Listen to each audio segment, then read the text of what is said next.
नमस्कार दोस्तों, जय माता दी, जय माता लक्ष्मी।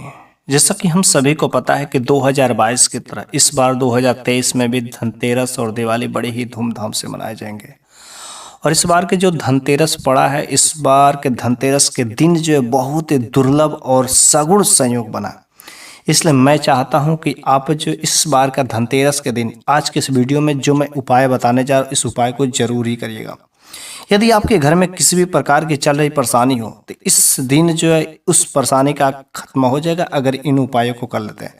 आज के वजह से इस वीडियो में मैं बताने जा रहा हूं कि आपको 5 दीपक एक गुप्त जगह पर, जो कि इस वीडियो में मैं बताऊंगा, ध्यान से सुनिएगा। अगर उस गुप्त जगह पर 5 दीपक जो है 5 दिन तक यदि लगातार जला देते तो यकीन मानिए जीवन की कैसी भी चल रही हो परेशानी हो, दुख तकलीफ हो, दरिद्रता हो, यूं ही समाप्त हो जाती है। वैसे हम लोग करते क्या है कि अगर यम के नाम पर तो दीपक जलाते ही जलाते हैं। तो यदि आप धनतेरस के दिन यदि यम के नाम पर जो है दीपक जो है 5 दिन तक अर्थात लगातार 5 दिनों तक यदि आप दीप दान कर देते हैं तो यकीन मानिए आपके जो जीवन में चल रही समस्याओं, खास तरीके से अकाल मृत्यु के लिए, अगर किसी परिवार के सदस्य के ऊपर जो अकाल मृत्यु दोष लगा हुआ है या काल सर्प दोष लगा हुआ है या आपके परिवार में किसी ऐसे को हो तो आपको पता नहीं था, इसलिए आपको यम के नाम का यह दीपक जो लगातार 5 दिनों तक जलना ही चाहिए और खास तरीके से धनतेरस के दिन अवश्य करना। वैसे इस दीपदान से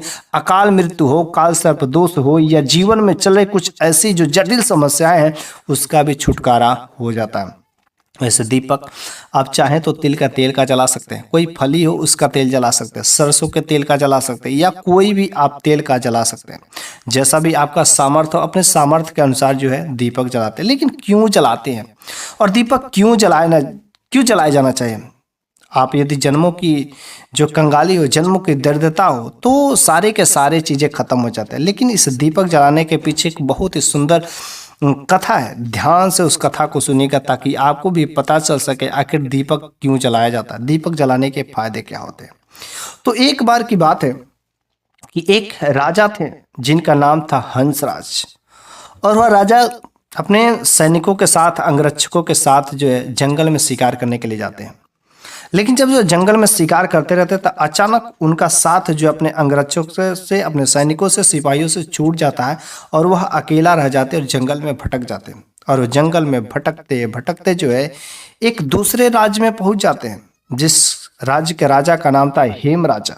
वह हेम राजा के राज्य में पहुंच जाते हैं और हेम राजा ने उस राज को अर्थात हंस राजकुमार को बहुत ही सेवा सत्कार किया। और उसी रात उनके पुत्र का एक अच्छा सा पुत्र का जन्म हुआ था।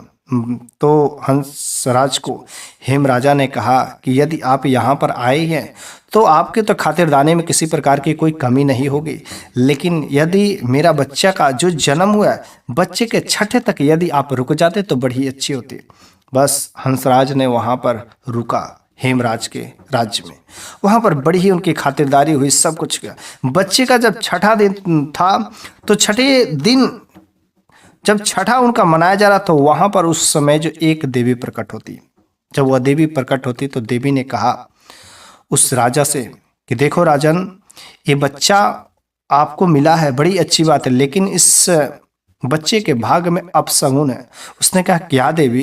तो उस देवी ने कहा जब ये बच्चे की शादी होगी तो शादी के चौथे दिन ही इसका जो है मृत्यु हो जाएगा, अर्थात विवाह के चौथा दिन इसका मृत्यु हो जाएगा। जैसे ही देवी ने यह बात की पूरे दरबार में हलाहल मच गया, पूरा ही शोर मच गया। ऐसा लगा कि दुखों का पहाड़ टूट गया। हंस राजा को कुछ समझ नहीं आ रहा था और हेमराज को भी कुछ समझ नहीं आया, लेकिन हंसराज ने उस हेमराज के राजा को आश्वासन दिया कि चलो ठीक है, आप चिंता मत करिए, मैं आपके पुत्र की रक्षा करूंगा, मैं अपना सब कुछ दांव पे लगाकर मैं आपके पुत्र का रक्षा करूंगा और आपके पुत्र को कुछ नहीं हो सकता, आपके पुत्र के प्राणों की रक्षा करूंगा। इसके लिए उधर पुत्र का समय धीरे धीरे बढ़ता गया और हंसराज ने उस पुत्र के प्राणों की रक्षा के लिए यमुना नदी के किनारे जो है एक भूमिगत किला बनवाते हैं और भूमिगत किला के अंदर जो है ब्राह्मणों से यज्ञ का अनुष्ठान किया ताकि उसके प्राणों की रक्षा हो सके। बस हुआ क्या, धीरे धीरे वह राजकुमार बड़ा होने लगा। समय गुजरने के साथ साथ वह युवक, वह राजकुमार अर्थात वह युवराज बड़ा भी होने लगा। उसके बाद हुआ क्या, विवाह के योग्य हो गए। राजा ने अपने युवराज का विवाह भी एक सुंदर राजकुमारी के साथ तय कर दिया। चूंकि उनको पूरा भरपूर विश्वास था, क्योंकि हंसराज ने उनके प्राणों की रक्षा करने के लिए आश्वासन दिए थे, उनके लिए विशेष खास तरीके से उपाय भी किए थे। इसलिए उस राजा ने अपने राजकुमार की एक सुंदर राजकुमारी के साथ विवाह संपन्न किया।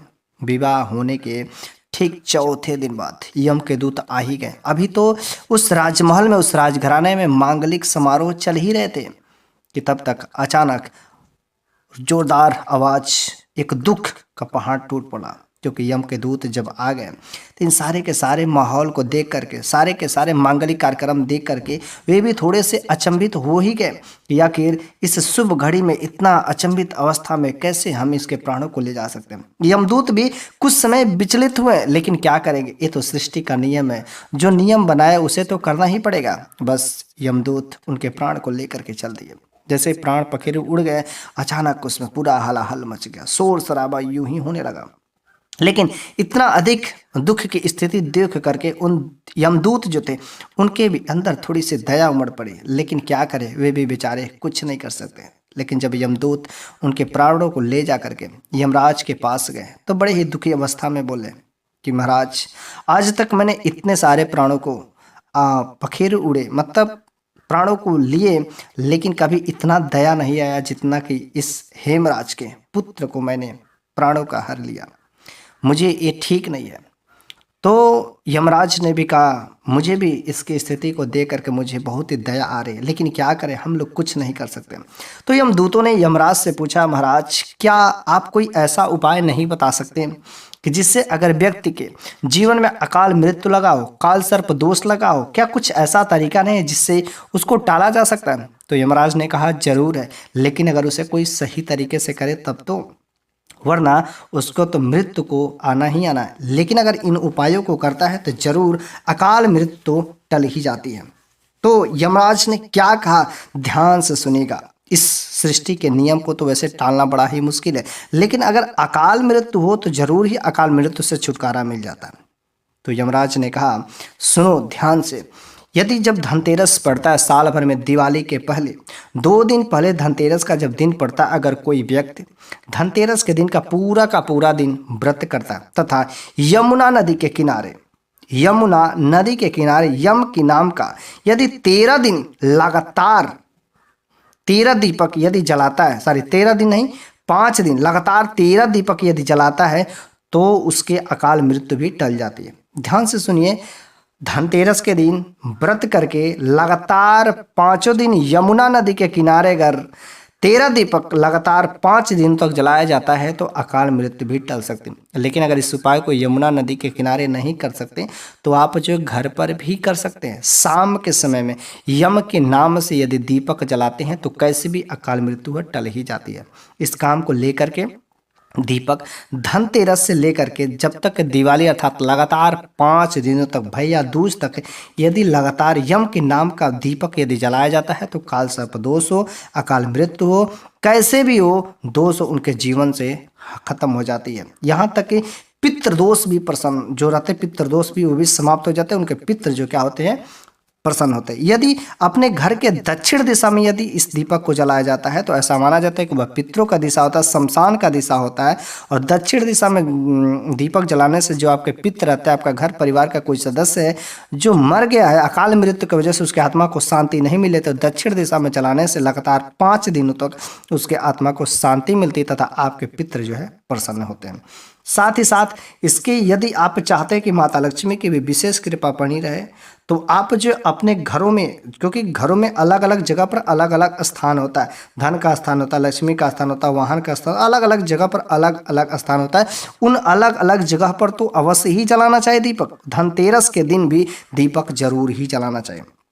वैसे धनतेरस के दिन यदि आप घर के मुख्य द्वार पर भी दीपक जलाते हैं तो जो माता लक्ष्मी का प्रवेश द्वार होता है, प्रवेश द्वार पर भी आपको दीपक अवश्य जलाना चाहिए। और धनतेरस के दिन जो 13वीं पड़ता है, 13वीं के दिन अर्थात आपको लगातार 5 दिनों तक, तेरस के दिन से लेकर के आप भैया दूज तक यदि 13 दीपक यदि आप अपने घर में जलाते हैं तो पूरे के पूरे साल भर जो क्या होती है कि आपके जीवन में जो अकाल दोष रहते हैं, जो मृत्यु दोष रहते हैं, जो काल सर्प दोष रहते हैं, हमेशा क्या टल जाती हैं और आपके जीवन में कोई बहुत बड़ी समस्या, कोई बहुत बड़ी घटना नहीं घटती। तो आप कोशिश करें कि धनतेरस के दिन आप 13 दीपक, यदि नहीं आप 5 दिनों तक जला सकते हैं तो कम से कम 3 दिन तक तो जला सकते हैं, ठीक है।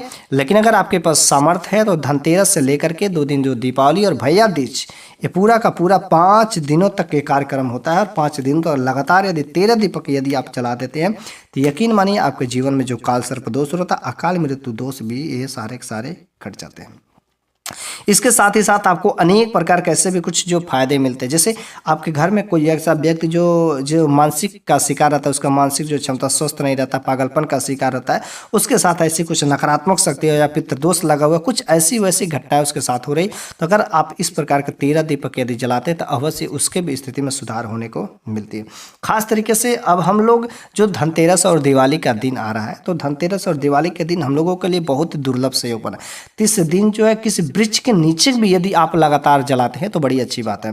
आपको दीपक जलाना है और दीपक मात्र जो इस वृक्ष के नीचे जला देने से आपके घर में माता लक्ष्मी तथा देवी देवताओं का आशीर्वाद लगता है। वे कौन से वृक्ष है? वृक्ष के नीचे भी दीपक जलाने से क्या होता है, आपके ऊपर जो दैवीय शक्तियों का आशीर्वाद बना रहता है। ओके, वह है पहला नंबर का वृक्ष है पीपल का वृक्ष, और दूसरा नंबर का वृक्ष है वह गूलर का वृक्ष, और तीसरा नंबर का वृक्ष है बेल का वृक्ष।